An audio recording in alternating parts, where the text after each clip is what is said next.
संबल जिले के पवित्र कल्की धाम से भाजपा नेत्री अंजू चौधरी के नेतृत्व में ईंधन बचत और पर्यावरण संरक्षण को लेकर एक विशाल जन जागरूकता रैली का आयोजन किया गया। रैली का उद्देश्य लोगों को बढ़ते प्रदूषण, घटते प्राकृतिक संसाधनों और ईंधन की बर्बादी के प्रति जागरूक करना था। इस अवसर पर बड़ी संख्या में भाजपा कार्यकर्ताओं, महिलाओं, युवाओं और ग्रामीणों ने उत्साह के साथ भाग लिया।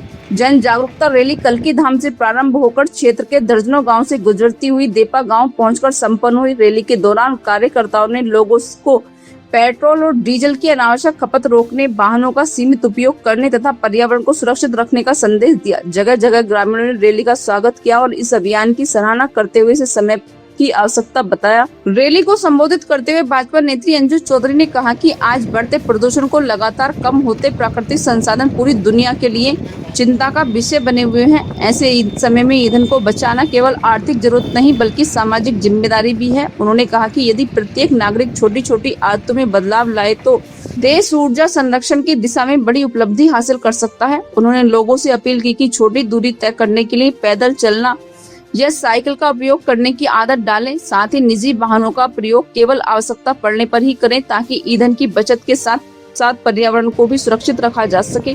रैली के दौरान ईंधन बचाओ, देश बचाओ, पर्यावरण संरक्षण हम सबकी जिम्मेदारी और स्वच्छ पर्यावरण स्वच्छ जीवन जैसे नारों से पूरा क्षेत्र गूंज उठा। कार्यक्रम में मौजूद लोगों ने भी पर्यावरण संरक्षण और ईंधन बचत को लेकर जागरूकता फैलाने का संकल्प लिया। भाजपा कार्यकर्ताओं ने कहा कि इस तरह के अभियान समाज में सकारात्मक बदलाव लाने के लिए महत्वपूर्ण भूमिका निभाते हैं।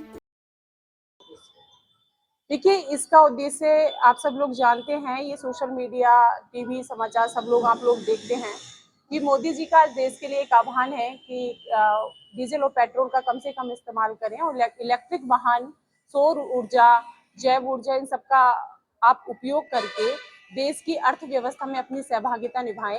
तो मेन मकसद यही था कि हम इलेक्ट्रिक वाहन का इस्तेमाल करके अगर कहीं जा सकते हैं तो हमें उनको प्राथमिकता में रखना चाहिए। मैडम, इसका शुभारंभ कहाँ से हुआ है, कहाँ जाके इसका समापन है? हमने इसका शुभारंभ अपने एचोड़ा कंबो मंडल से किया था। हमारी संगठनात्मक दृष्टि से ये हमारा देपा मंडल है और हमने यहाँ इसका अंत किया है। ये जो ईंधन बचाओ को लेकर जो आपने यहाँ आयोजन किया है, तो जनता से आप मिली हैं, तो उसका जो है जनता से आपको कैसा जो है संदेश मिलता है? देखिए, ये तो हम लोग जानते हैं, कोरोना टाइम में भी हमने देखा, जैसे ही मोदी जी किसी चीज का आह्वान करते हैं, लोग उनका पूरी तरीके से दृढ़ संकल्पित होकर साथ निभाते हैं। मोदी जी ने जैसे अभी सोना कम खरीदने की बात की थी, लोगों ने, आपने देखा होगा कि कारोबारियों में इतनी खलबली मच गई थी कि सोना लोगों ने कम खरीदना शुरू कर दिया था। ऐसे ही जैसे हमारे डीजल और पेट्रोल को लेकर मोदी जी ने बात कही है, तो इसका प्रभाव आप देख रहे होंगे कि लोग, नेता भी, आपके डीएम हो, एसपी हो, प्रशासनिक अधिकारी भी, सब लोग इलेक्ट्रिक वाहन का इस्तेमाल कर रहे हैं। और आम जनता के में ये संदेश धीरे धीरे पहुंच रहा है, तो आम जनता भी धीरे धीरे इलेक्ट्रिक वाहनों का उपयोग करेगी, जिससे हमारे देश में डीजल और पेट्रोल की खपत कम होगी।